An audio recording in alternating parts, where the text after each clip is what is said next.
I paid for my sister's lavish engagement trip to Monaco, then found out they uninvited me, so I canceled everything and watched them beg.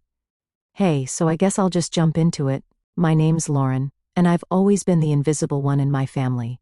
You know that kid in the background of every photo who's holding the snacks or cleaning up the mess while everyone else is celebrating?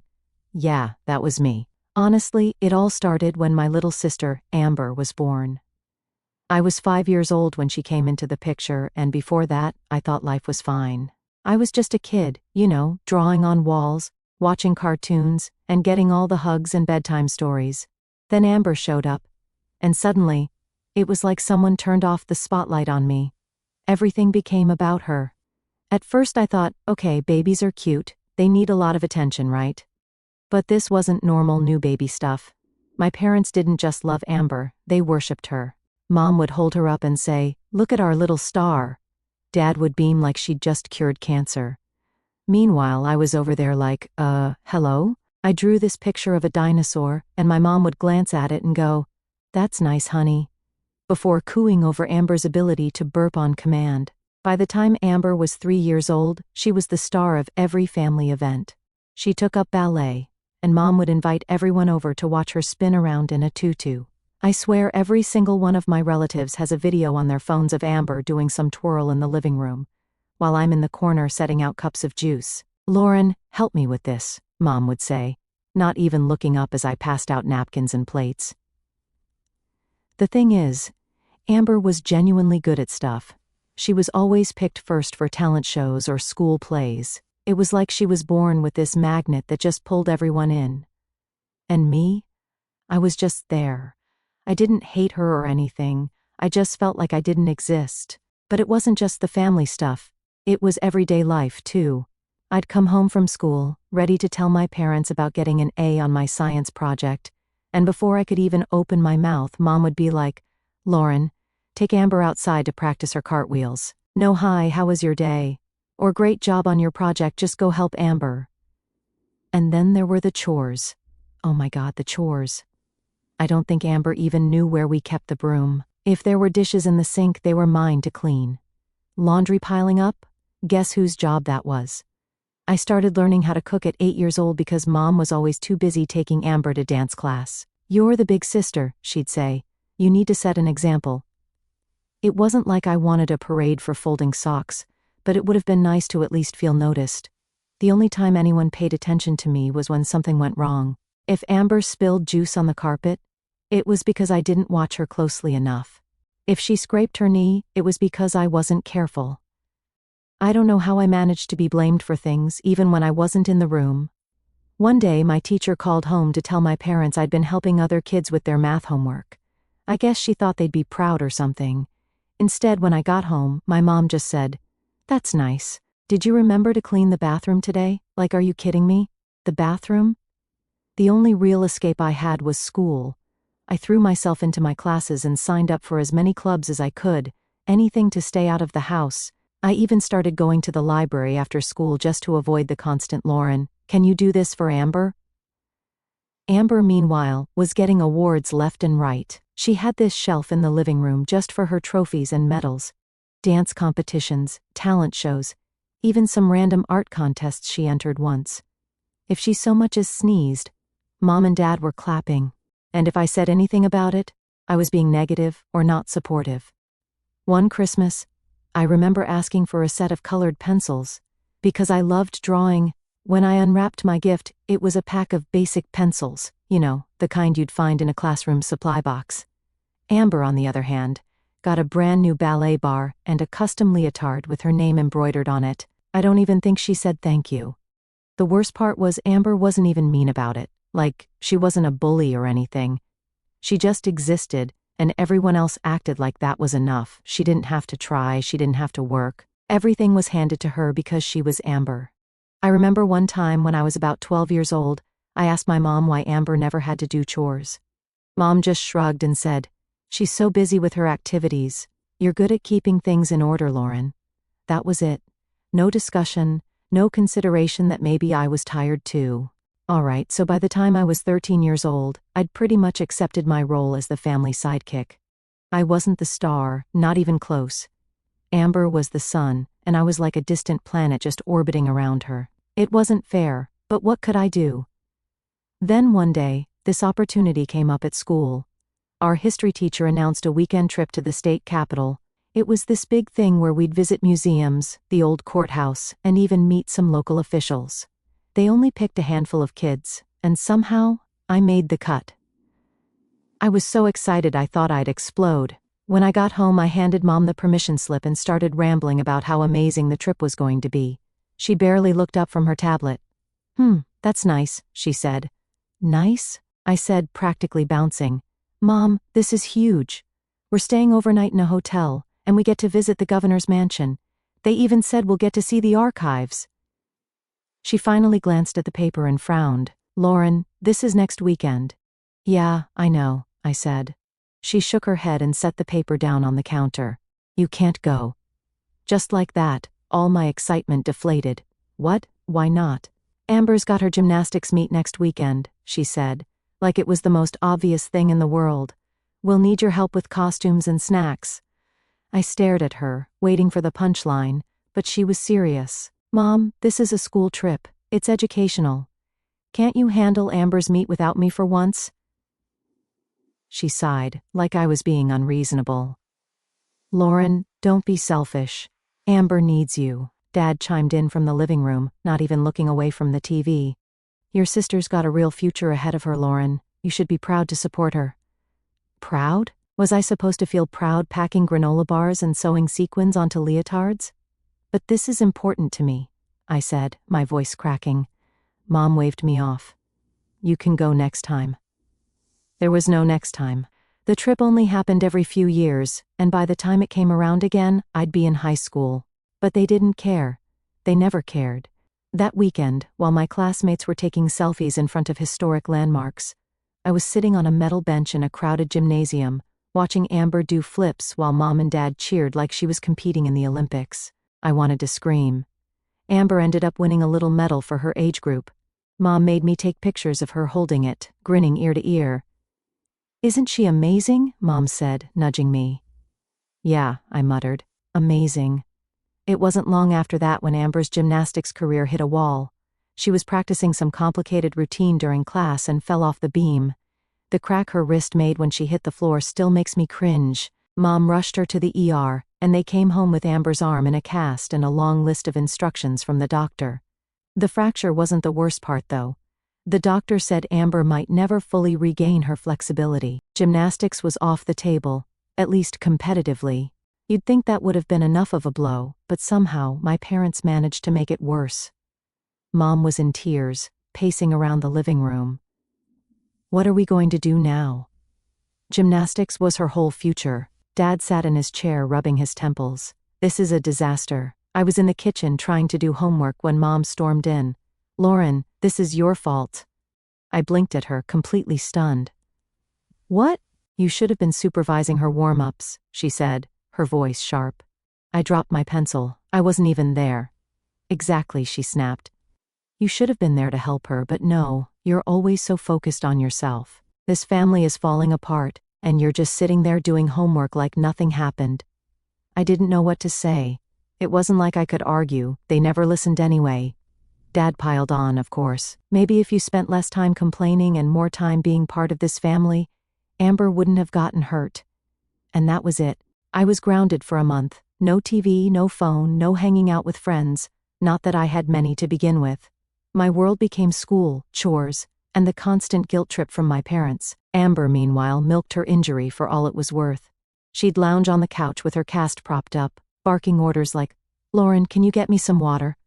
Or Mom, tell Lauren to help me with my homework. I tried not to hate her for it. She was just doing what she'd always done, letting everyone cater to her. It wasn't her fault our parents treated her like royalty and me like the help. But that didn't make it any easier to swallow. The only escape I had was Mia's parents' bakery in our town, which had a cozy and quiet environment.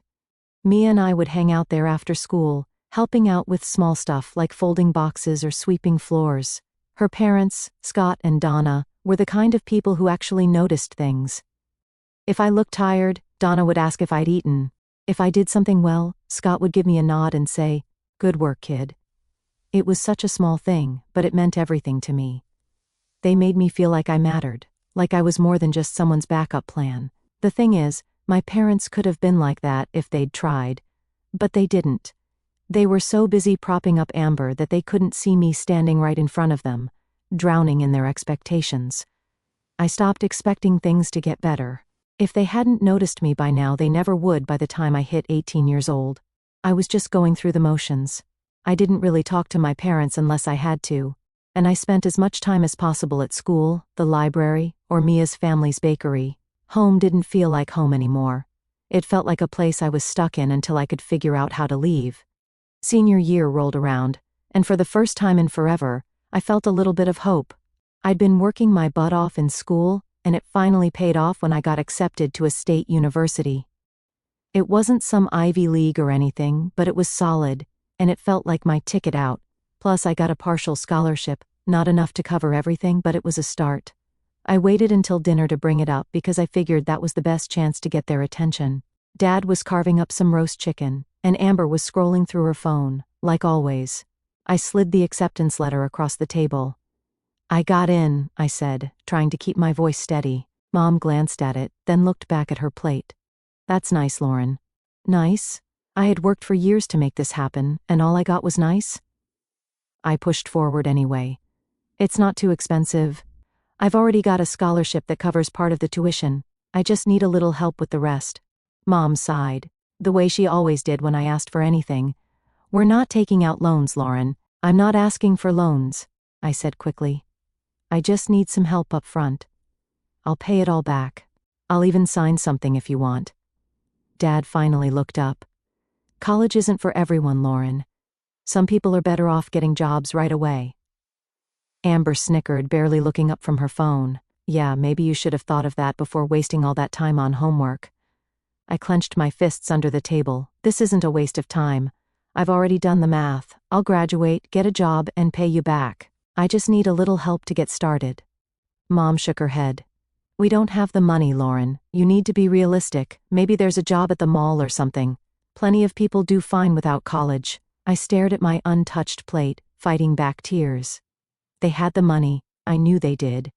Amber's gymnastics lessons weren't cheap, and neither were the endless art supplies and piano lessons they bought her after she quit gymnastics. But when it came to me, nothing. After dinner, I went to the bakery, hoping Mia would be there. I needed someone to vent to before I exploded. She was wiping down the counter when I walked in, and the second she saw my face, she knew something was wrong. "What happened?" she asked, putting down the rag. I slumped onto a stool and told her everything. How I got into college, how I just needed a little help, and how my parents basically told me to get lost. "I did everything right," I said, my voice cracking. "Straight A's, all the extracurriculars, and they don't even care." Mia didn't say anything right away, which was weird for her. Usually she had something sarcastic or funny to say to cheer me up, but this time, she just nodded. "Hang on," she said, disappearing into the back room. A few minutes later she came back with her parents. They had always been kind to me, but I wasn't expecting what came next. "Lauren," Donna said, sitting down across from me. "Mia told us what's going on. We want to help." I started shaking my head. "No, I can't ask you to do that." "You're not asking," Scott interrupted. "We're offering. You've been part of this bakery for years, and we've watched how hard you work. You deserve this chance." Donna nodded. "We'll cover your tuition. You'll work here part-time after classes, and you can pay us back when you're able. No interest, no rush." I couldn't believe what I was hearing. These people weren't even related to me, and they were willing to do more for me than my own parents ever had. Tears started streaming down my face, and for the first time in a long time, they weren't from anger or frustration, they were from relief. That night, I went home and packed my things. I didn't make a big announcement or anything. I just quietly filled a couple of bags with clothes and essentials. The acceptance letter went on top, like a reminder that I was finally getting out. When I left the next morning, my parents barely noticed. Mom was busy making breakfast for Amber, and Dad was already halfway out the door for work. Amber didn't even look up from her phone. College felt like stepping into a whole new world. It wasn't perfect. I had to juggle classes, part-time work at the bakery, and the general stress of being broke most of the time. But it was mine.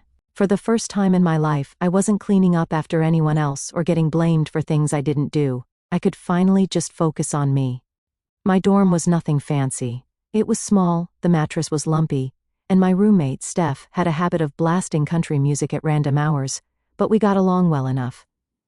She was a freshman like me, and we bonded over late-night study sessions and cheap takeout. We weren't exactly best friends, but it was nice having someone to talk to who didn't see me as Amber's sister. Classes were no joke. I'd always been a good student, but college was on another level.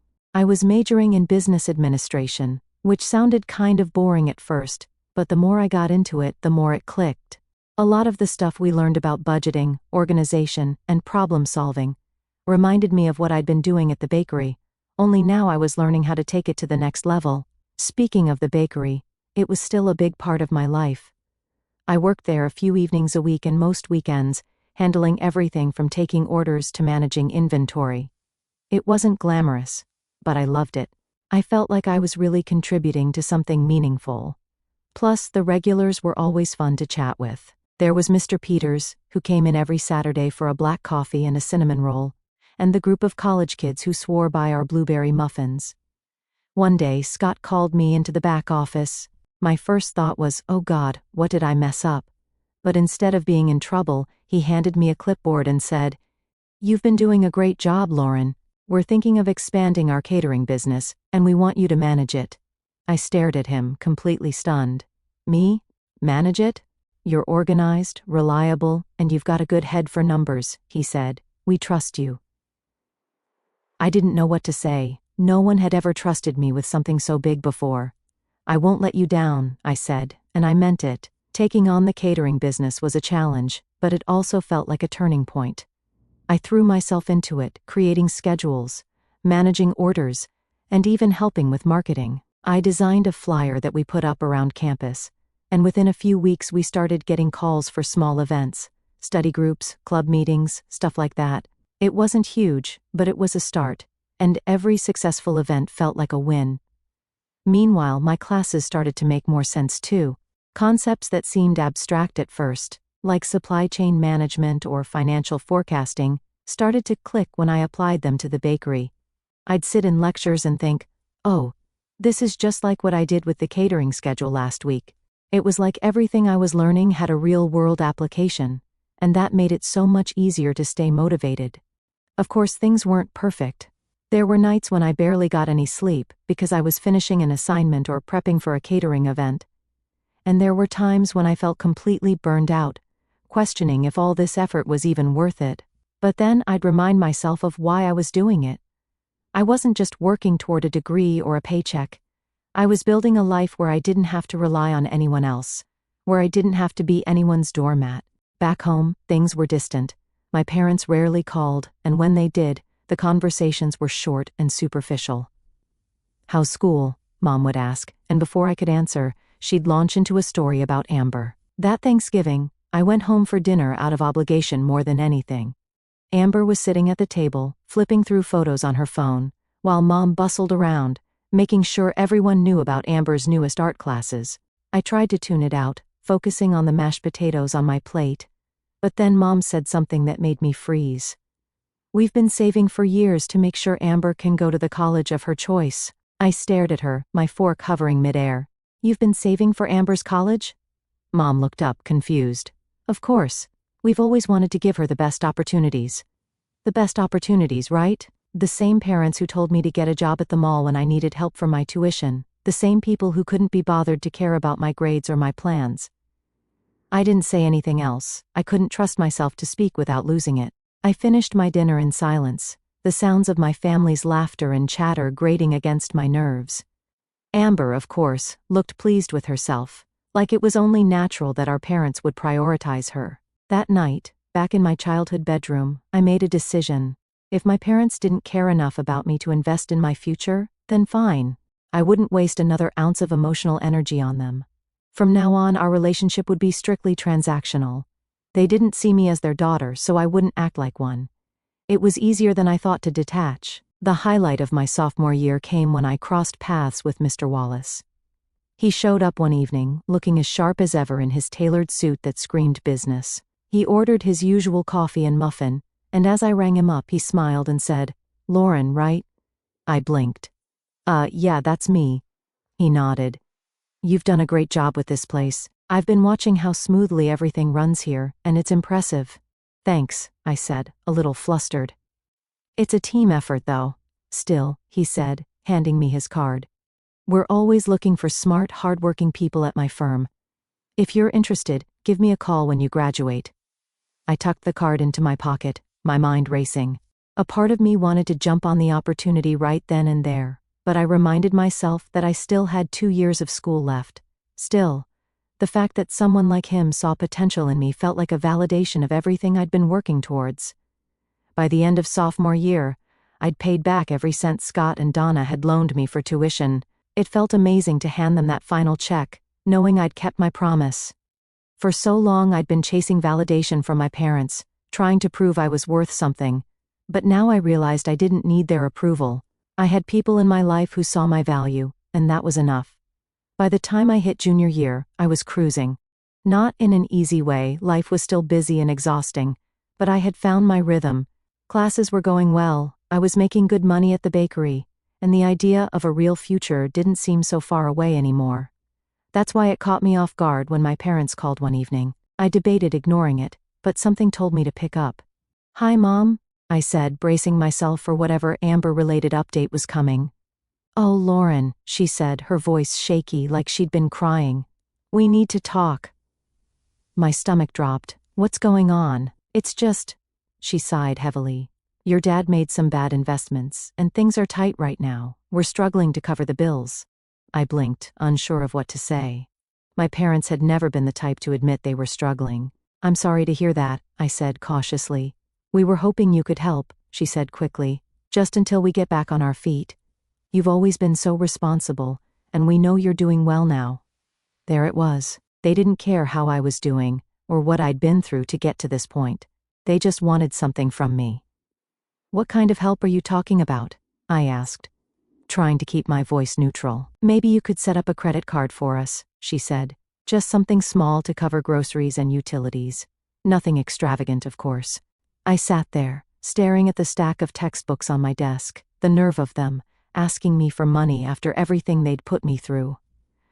But at the same time, I thought about what it would mean to say no. It wasn't about Amber or their choices anymore. It was about me deciding whether or not I wanted to play this role in their lives.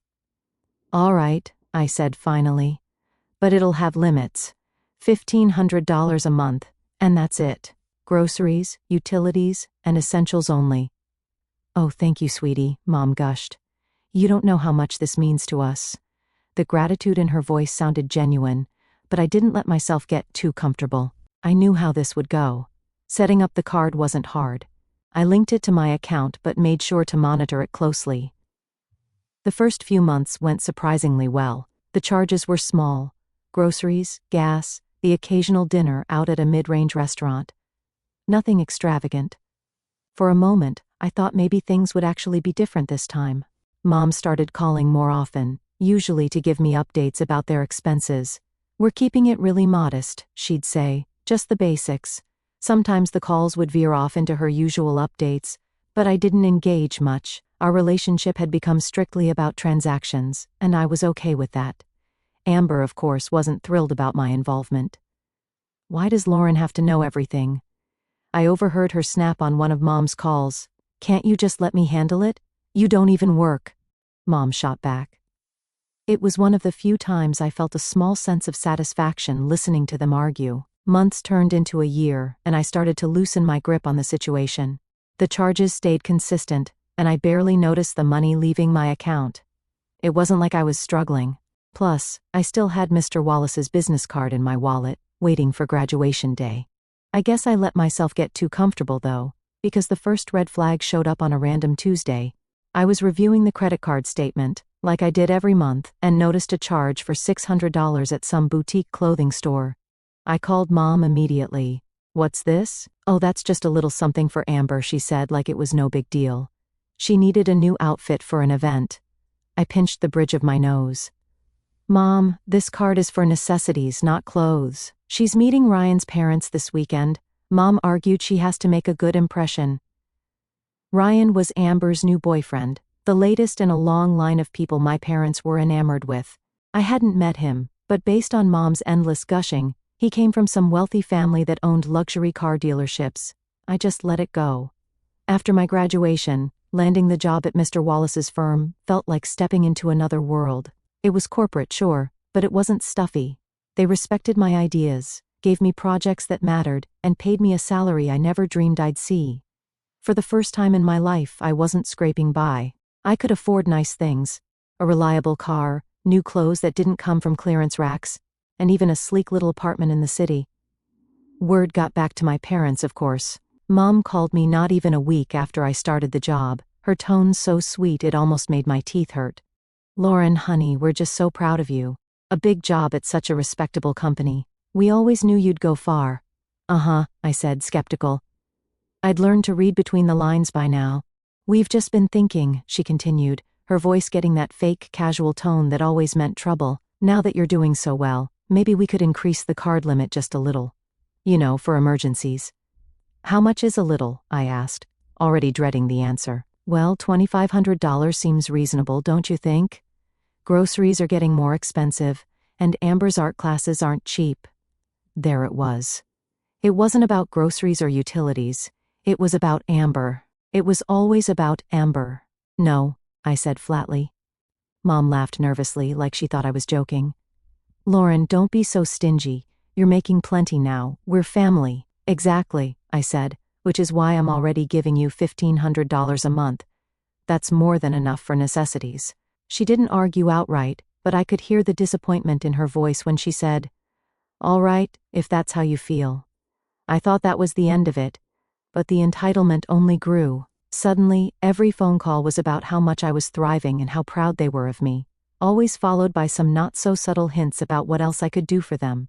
It never stopped. They saw my success as their success, my money as their money. Every little thing they wanted, they framed as some kind of investment in Amber's future. And every time, I shut it down. "No, Mom. Sorry, Dad. That's not in the budget. I've already done more than enough." I could tell they hated hearing it, but I didn't care. I'd spent my entire life being their doormat, and I wasn't going back. By the time the betrayal hit, I should have seen it coming.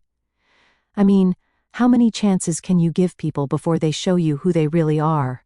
But even after everything, every ridiculous request, every guilt trip, I didn't expect it to be this bad.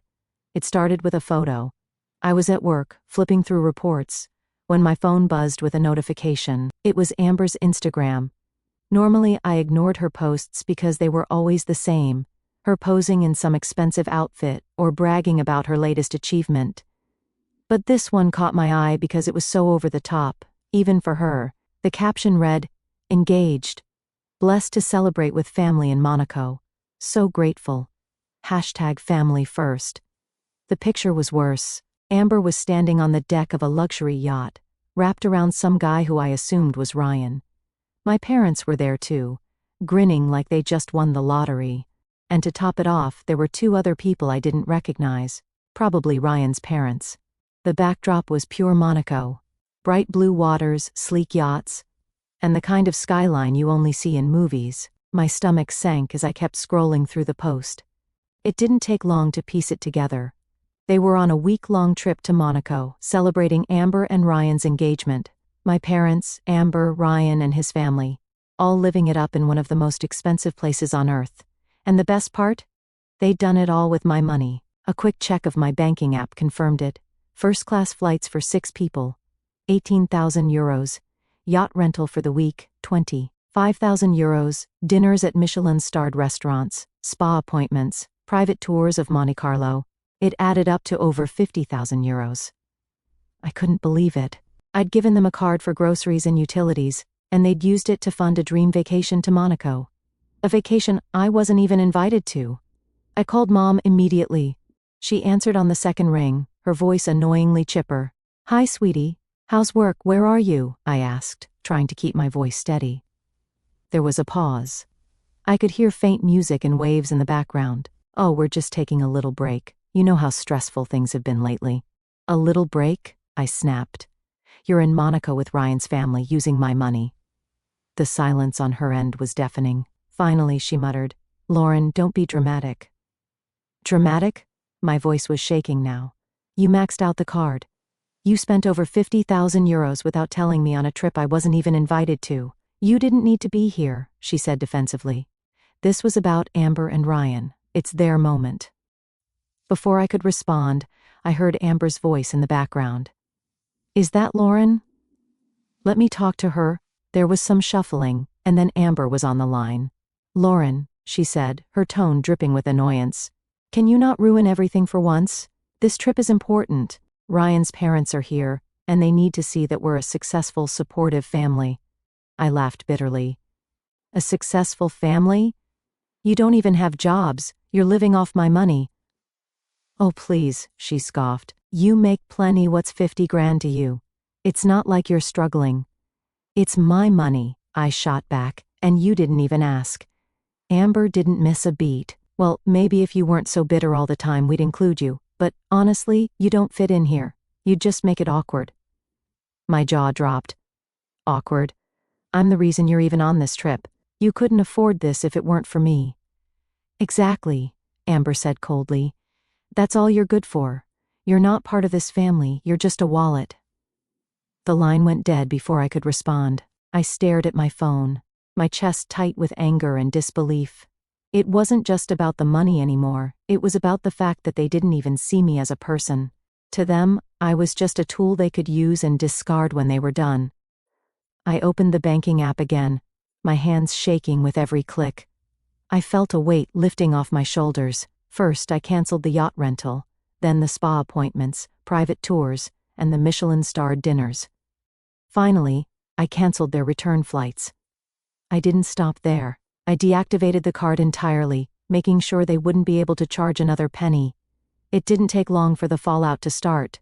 My phone blew up within an hour. Mom, Dad, Amber, and even Ryan were calling nonstop. Mom's voicemail was full of fake sweetness. Lauren, honey, please call me back. We need to talk. This is all a misunderstanding. Dad's tone was more threatening. Fix this now, young lady. You're embarrassing the family. Amber, of course, went straight to insults. You better undo whatever you just did, or I swear to God, Lauren, you'll regret it. Ryan even left a message. I don't know what's going on, but you need to call us back immediately.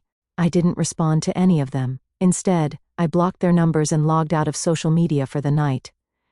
The next morning, I scrolled through Instagram and wasn't surprised to see Amber's latest post. She'd uploaded a long rant about toxic siblings and how I'd ruined her engagement trip out of jealousy.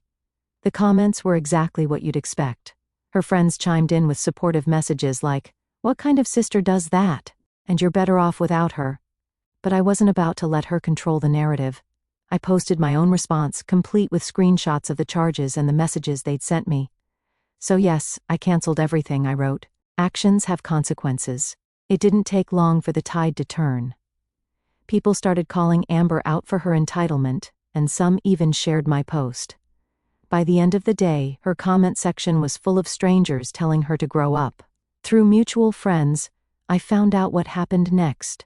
Without the yacht or their first-class flights, my family was forced to scramble. They ended up booking economy seats on a budget airline and staying at some low-end motel for the rest of the trip. As for Ryan's parents, they were furious. They'd thought my parents were well off, only to find out the entire trip was funded by me. "We trusted you," they reportedly told my mom. "You lied to us." Amber, true to form, made it worse. "Well, maybe you shouldn't be so cheap," she snapped at them. "If you can't afford Monaco, that's not my fault." Ryan broke off the engagement on the spot. By the time they got back home, the damage was done, and for the first time in my life, I didn't feel guilty. A week after they got back, my parents showed up at my apartment unannounced. I wasn't surprised. They'd always been persistent when it came to getting what they wanted. "Lauren, honey, please," Mom said through the door, her voice trembling. "We know we made mistakes. Just let us explain." Dad chimed in. "We can work this out. We're still family." I didn't answer. I sat on my couch, scrolling through my phone like they weren't even there.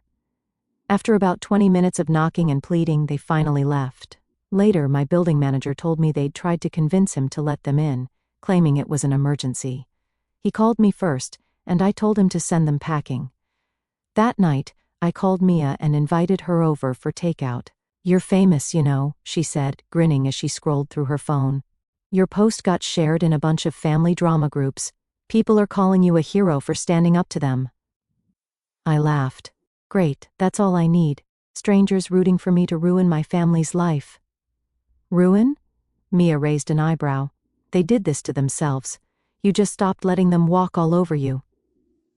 She was right, of course. "Do you think they'll ever change?" I asked. Mia shook her head. "Probably not. But that's not your problem anymore." And she was right about that too. For the first time in my life, I didn't care what they thought of me. I didn't care if they were sorry, or if they ever realized how badly they treated me. I was done. I wasn't the forgotten, invisible kid anymore. I wasn't the scapegoat or the ATM. I was just Lauren, living my life, and that was enough. Sometimes the hardest part of growing up isn't learning to stand on your own, it's learning when to walk away.